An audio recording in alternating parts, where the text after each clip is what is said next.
Introdução, manipulação e visualização de dados no Pandas. Então, antes da gente começar, a primeira coisa que a gente vai fazer é instalar, através do pip, o pacote Pandas. Né? Vou mandar instalar ele aqui. No meu caso, minha máquina já está instalada. Eu também vou instalar o NumPy, tá? Que também na minha máquina aqui já está instalada. Beleza, então aqui eu tenho as bibliotecas já instaladas. A primeira coisa que eu vou fazer é fazer o import delas. Então, eu vou dar um import pandas, né, como a gente aprendeu no capítulo anterior. Eu vou também fazer um import aqui no NumPy, usando um alias aqui. Então, eu já tenho esses caras aí importados. Então, a primeira coisa que eu vou fazer aqui agora é criar mais linhas, né? Então, vamos lá. Bom, vou criar aqui uma variável, vou chamar aqui o pandas, vou chamar o método séries, que eu quero que ele crie para mim uma série numérica. Então, eu vou passar para ele aqui os valores que eu quero que ele insere. Vou passar aqui um num. Num vem da biblioteca NumPy. Ela basicamente representa o que seria o equivalente a um nulo, tá? Então, se eu mandar rodar aqui agora, ele trouxe para mim aqui os valores, né, dessa variável, junto com o nulo aqui, né, e falou que o tipo é um float, tá? Beleza, então aqui basicamente o objetivo foi só mostrar como criar uma série. Agora eu vou criar um outro tipo de dados baseado no DateRange. Então eu vou criar aqui DateRange, vou passar para ele aqui um conjunto de datas, né? Vou colocar aqui a partir do dia 1º, coloco aqui os períodos que eu quero, né? O período ele vai ser de 6 dias, tá? E eu posso mostrar o conteúdo, tá? Então ele trouxe aqui para mim as datas, colocou aqui qual é a frequência e o tipo. Beleza. Feito isso, agora eu vou criar o meu data frame, né? O data frame é o mais importante. Ele que estrutura visualmente o conteúdo da minha estrutura, né? Dos meus dados. Então, eu vou fazer aqui pd data frame. Vou gerar aqui um número, um valor randômico, né? Simplesmente só para a gente ver como funciona. Vou passar aqui para ele os valores de entrada desses valores randômicos. Vou falar que o meu índice é as datas que eu criei, né? São essas datas que eu criei aqui, tá? E vou definir aqui as colunas, os columns. Eu vou falar que é uma lista, onde eu vou falar que é A, B, C, D, tá? A, B, C, D. Dessa forma eu mostro o meu conteúdo. Então a gente vê, né, que até visualmente ele traz uma estrutura um pouco mais elaborada. Então ele trouxe aqui as minhas colunas, né, que foi listado aqui. E trouxe aqui o que seria as minhas linhas com índice por data, né? Então, seriam essas datas aqui. Então, a partir daí, eu tenho o que seria um data frame, tá? Então, com o data frame, eu já consigo fazer algumas ações. Então, vamos criar aqui agora um outro data frame, tá? Com algumas características um pouco diferentes. Beleza? Então, vou passar para ele aqui a coluna A. A coluna A, ela vai receber aqui um valor. Colocar aqui coluna B, também vai receber aqui, vou colocar um timestamp, aí eu defino um valor baseado numa data. Vou colocar aqui agora a coluna C, vou falar que é uma série, né, onde começa com 1 e tem o índice, uma lista que vai ter o range de 4, né? Então ele vai de 0 a 3, tá? E o tipo dele vai ser, eu vou colocar aqui como um float 32, tá? Então o tipo dele vai ser float. Agora eu vou colocar aqui mais uma coluna D. Vou falar que ela vai receber um array, tá? Peraí, deixa eu colocar aqui entre parênteses. Bom, vou colocar aqui o valor 3 multiplicado de 4, né? Só para gerar um conjunto numérico ali, tá? E vou passar aqui o tipo é um inteiro. Beleza. Agora eu vou colocar mais uma coluna, vou colocar mais duas colunas, o E e o F. E aqui eu vou falar que ele é um categorical. O categorical, ele é interessante porque ele é usado para categorizar os dados, né? Ele vai ser muito usado para quando você precisa colocar, por exemplo, um group by, alguma coisa assim. Então, vou chamar aqui de teste, chamar aqui de train, teste, train. Então, sempre que eu tenho dados repetidos, né, ele vai trazer. Então, agora eu finalizo com o F, onde eu passo para ele um valor full. Então, vou só organizar aqui para visualmente ficar melhor. E agora eu mostro o DF. Opa, tá faltando uma vírgula aqui. Tá faltando... Não, aqui ficou faltando fechar. Ainda tá reclamando o D ainda. Fecha 2 vezes. Então agora ele tá reclamando porque tem um a mais. Ainda tá reclamando, acho que tá... Não, na verdade não teria aqui, teria uma vírgula. Perfeito. Agora ele tá reclamando do índice. Então vamos ver o que tá faltando aqui. Índice, lista, range. Aqui eu fecho. Aqui eu tiro. Vamos ver. Não, ainda tá reclamando. Pera aí. Acho que eu coloquei alguma coisa errada. Deixa eu conferir. Então o A é o 1, o B é o tipo timestamp. Aqui ele entra uma série onde ele começa e finaliza. Então eu abro 3 e finalizo. Aqui entra o data type e aqui ele entra a categoria. Aqui ele vai entrar, deixa eu ver, mas qual valor tá faltando. Bom, na verdade aqui é 4, não é 3, tá? Então aqui eu executo, ele vai criar um data frame 2, né, trazendo o conteúdo para mim do que seria, né, meu data frame, né? Então eu tenho aqui a coluna A com os valores 1, tenho aqui a coluna B com a data do dia 2, eu tenho aqui a coluna C com uma série, né, que vai de 0 a 3 no caso, né, que é do tipo float, com o valor 1. Eu tenho aqui a coluna D, né, o que seria um array, né, com o valor 3 no ponto inteiro, né, multiplicado 4 vezes, né, então ele vai aparecer esse número 3 4 vezes. Aí eu tenho aqui a categorical, né, com o test train, e eu tenho aqui o último, que é o full. Então eu criei aí meu tipo, meu DF2. Então se eu olhar o meu tipo, a tipagem dele, type. Então se eu trouxer a tipagem, ele vai falar para mim que na coluna A é um float, na coluna B é um datetime, na coluna C é um float, coluna D é um int32, na coluna E é um category e na coluna F é um objeto, né? O objeto vai ser qualquer valor que possa ter string ou qualquer número, tá? Então a partir daí eu tenho meu frame, o meu df1 e o meu df2, né? Então agora eu tenho alguns métodos que eu posso usar. Posso dar, por exemplo, um head, que vai trazer para mim determinados valores, né, de dentro do meu data frame, né, baseado na quantidade que eu posso ou não passar, tá? E eu tenho aí também o tail, que basicamente pega de baixo para cima, né, a quantidade de registros que vai mostrar. Então aqui eu posso colocar a quantidade que eu quero que ele traga para mim, para eu visualizar. Tá? Então são métodos aí de visualização bem interessantes. Outra coisa interessante é que eu também tenho o método index, que traz para mim os índices que estão sendo usados no meu data frame, tá?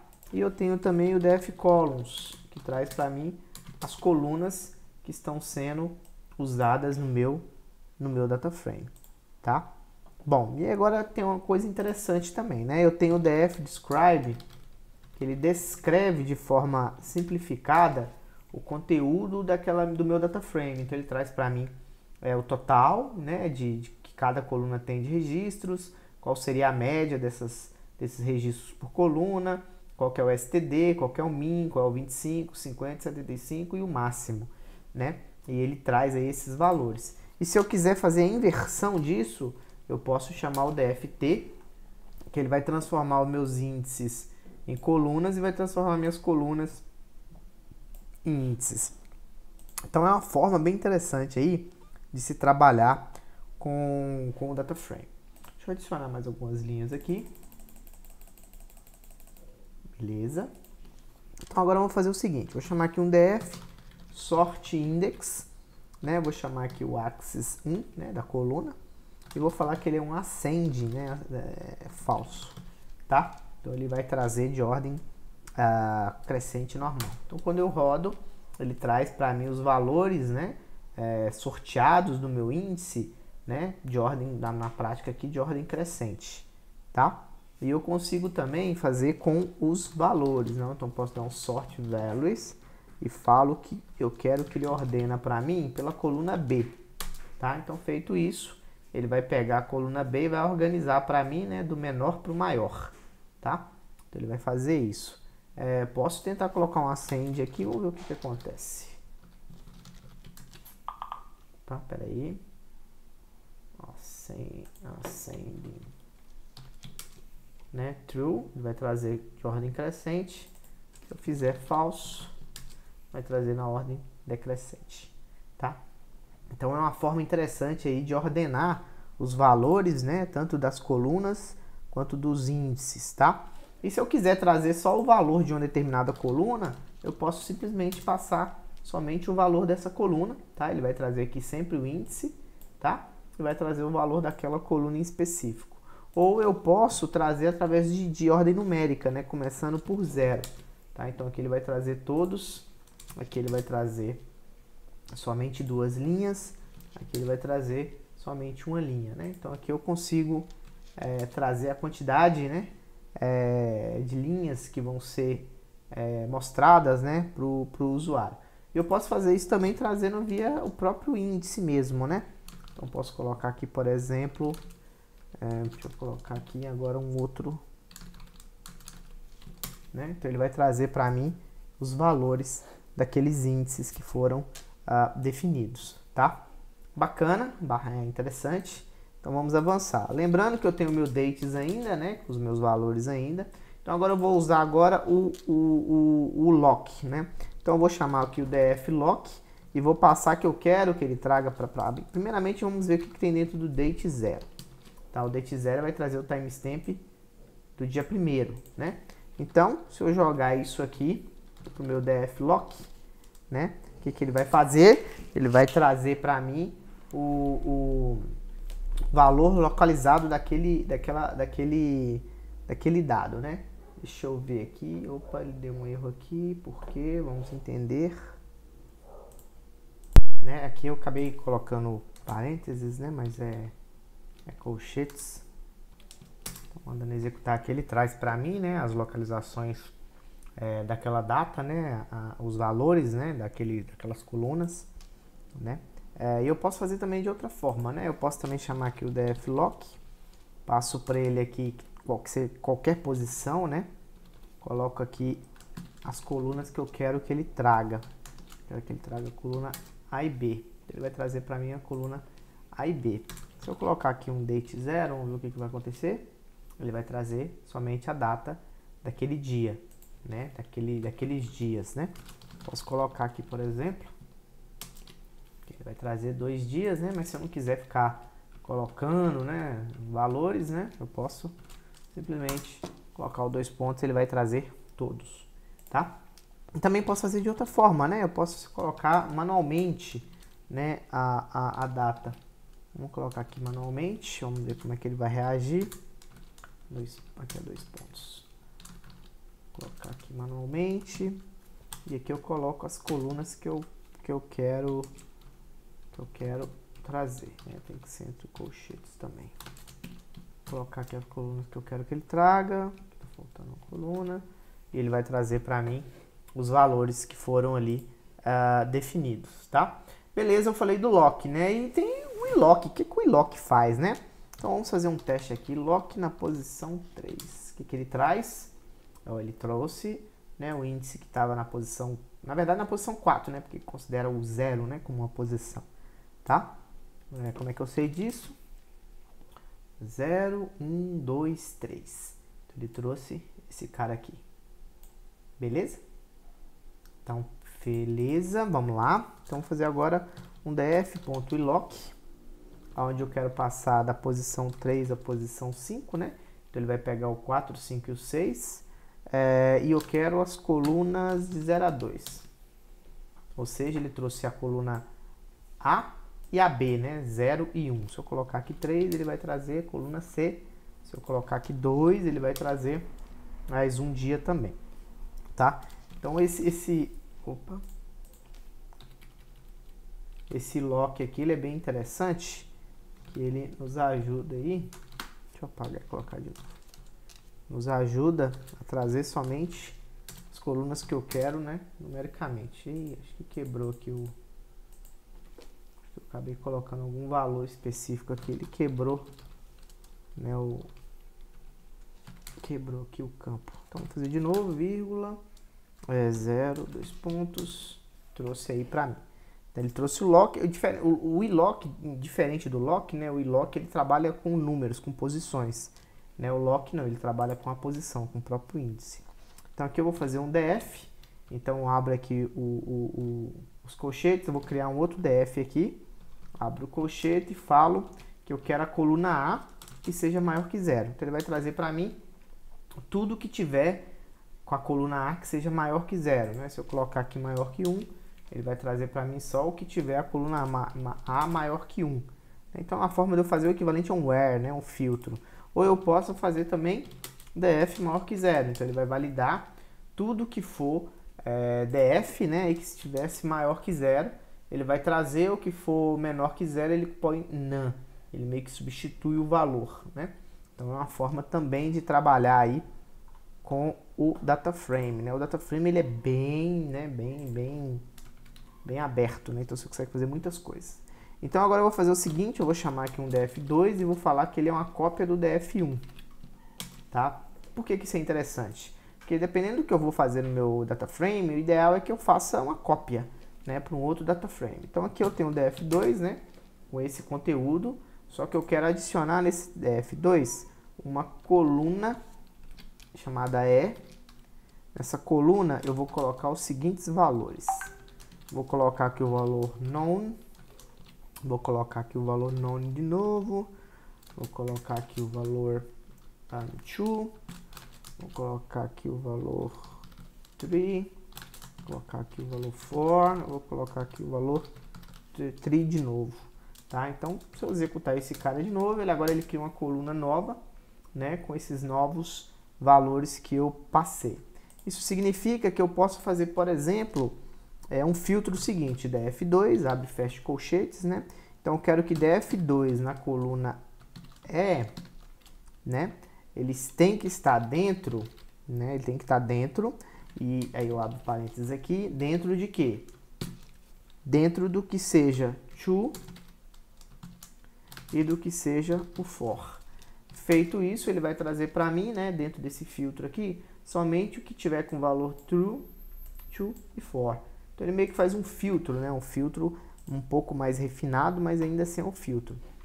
Tá, aí eu tenho outros comandos também que podem ser usados aí de maneira bem interessante. Então, deixa eu adicionar mais algumas linhas aqui. Então, vamos fazer o seguinte. Então, eu tenho aqui o DF1. Esse DF1 ele vai ser meu DF reindexado, né? Onde eu falo que o meu índice ele vai receber aqui os meus dates, que vão de 0 a 4. Onde eu tenho as minhas columns. Essas minhas columns vão receber uma lista. Essa minha lista vai receber as colunas do DF, mais a coluna E que eu vou adicionar dentro dele, tá? Então, se eu mostrar aqui o conteúdo de DF1, ele vai trazer, tá? Então, agora eu vou fazer o seguinte, né? Observe que minha coluna E, ela não tem valor nenhum ainda, tá? Então, eu quero adicionar valor na minha coluna E. Então, eu vou executar aqui o DF1 lock, né? Que eu quero que ele localize para mim todos os dates tiver da posição 0 até a posição date 1, tá? Adiciono aqui uma vírgula, que é adicionando aí qual é a coluna que eu quero, passo um valor para essa coluna. Então agora, se eu executar o DF1, ele vai substituir, né, na coluna 1 somente os índices 0, né, que no caso aqui é o dia 1º, e o 1, que é o dia 2. Né? Se eu tivesse deixado isso aqui sem nada preenchido, ele ia preencher todos.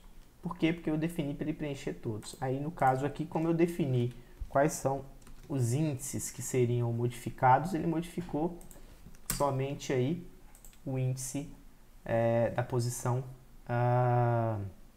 né, no caso aí da coluna E. Só que nesse caso aqui, eu vou ter que corrigir isso aqui. Então, deixa eu apagar esse meu DF aqui, né, porque eu acabei preenchendo ele. E agora eu volto com os valores originais. Opa, peraí que ficou alguma coisa errada aqui. Eu apaguei o DF1, né? Vou ter que criar ele de novo. Vou criar ele de novo aqui. Então, vou criar isso aqui de novo. Eu acabei apagando ele mesmo. Então, faço um reindex. Índice, deixa eu ver se eu lembro ainda. Date da posição 0 até a posição 4. Tá. Aí agora eu adiciono as colunas. Falo que essas colunas é uma lista de df columns, mais a coluna E que eu vou criar e vou jogar ali dentro, né? Então aqui eu faço... não, esse aqui é o que eu fiz lá em cima, né? Isso aqui já está feito. Então, na verdade, eu faço o lock aqui para fazer a substituição. Eu acabei tentando fazer algo que na prática eu já tinha feito lá em cima. Então, eu ponho aqui a coluna 0, quero aqui a coluna 1, né? Que é somente os valores que eu quero alterar. Aqui o E, falo que ele é igual a 1, igual a 1 e mostro o conteúdo dele. Então, ele... Opa, tá dando erro no lock. Deixa eu ver o que eu tô errando aqui. Date 1 na coluna é igual a 1 e teria... tá, não preciso colocar ele igual não. Olha o que aconteceu aqui. O atributo int, ele não aceitou o atributo int. Acho que eu fiz alguma coisa errada. Deixa eu fazer o seguinte, deixa eu apagar o df1 de novo. Acho que eu acabei fazendo alguma sujeira aqui. Então aqui agora deixa eu rodar ele de novo. Então eu rodei. Então agora eu faço o df1 no lock, passo a posição date 0 e na posição date 1 falo que ele é igual a 1 e mostro o conteúdo dele. Bom, beleza. Então ele voltou, né? Então ele preencheu somente esse cara aqui, tá? Beleza. Então eu fiz aí o uso do lock, né? Para preencher parte de determinados conteúdos, né? Então agora o que eu posso fazer? Eu posso, por exemplo, chamar o df1 e dar um drop NA, né? A função drop NA, ela basicamente remove as linhas que possuem nulos, né? Então aqui eu falo que o raw é n, ou seja, que qualquer coluna que tenha, né, que tenha o valor nulo será apagado. Então agora se eu executar ele de novo, o que ele fez aqui? Na prática ele apagou, né? No caso, no caso aqui ele não apagou. Por que ele não apagou? Deixa eu ver aqui o que eu fiz de errado. Tá, beleza. Apagou, né, o que seria as colunas, né? Por que quando eu faço assim e eu executo F1 ele traz tudo de novo? Porque aqui eu somente executei a remoção, eu não instanciei ele de novo, ou seja, ele não foi atribuído para o df1, né? Então eu teria que atribuir ele para o df1 aqui, para que os valores dele fossem realmente removidos, tá? Nesse caso aqui não é o meu objetivo, tá? Então aqui, beleza, fiz o drop N1, então se eu voltar o D1 aqui ele vai estar completo de novo, né? E esse aqui não, ele apaga. Então o que eu quero fazer agora? Eu quero chamar agora um outro método do df1, do DataFrame, que é o fillNA, ou seja, eu quero preencher ele com um determinado valor, que vai ser aqui, por exemplo, o valor 5. Então o que tiver NA agora vai estar com o valor 5. Opa, não é values não, é value, tá? Então o que eu vou fazer agora? Então basicamente falei o seguinte, olha, onde é NA, igual nesse caso aqui, vai ser preenchido com 5. Então dessa forma ele vai preencher o valor com 5. E uma outra coisa que eu posso fazer também é chamar o pandas e chamar a função isNA, passando para ele meu df1. Dessa forma ele vai preencher para mim quais as colunas que possuem valores nulos, né? E vai trazer para mim como se fosse verdadeiro ou falso, tá? Então se eu executar aqui o meu dfmin, que é uma outra função também, né, que traz aí o que seriam os valores médios, né? Então ele basicamente vai somar os valores de cada coluna e gerar uma média, tá? E eu também posso chamar um min, passar na posição 1, que ele também faz isso agora para o índice, né? Então ele pega cada índice e gera o que seria a média do índice. Então aqui no min ele soma esses valores e gera uma média, E no caso do min, quando eu passo 1, né, que seria o índice, ele soma a linha e gera uma média dessa linha, né? E passa qual é a tipagem, etc. Passa alguns detalhes a mais aí, tá? Bom, então agora a gente vai falar sobre como executar o apply.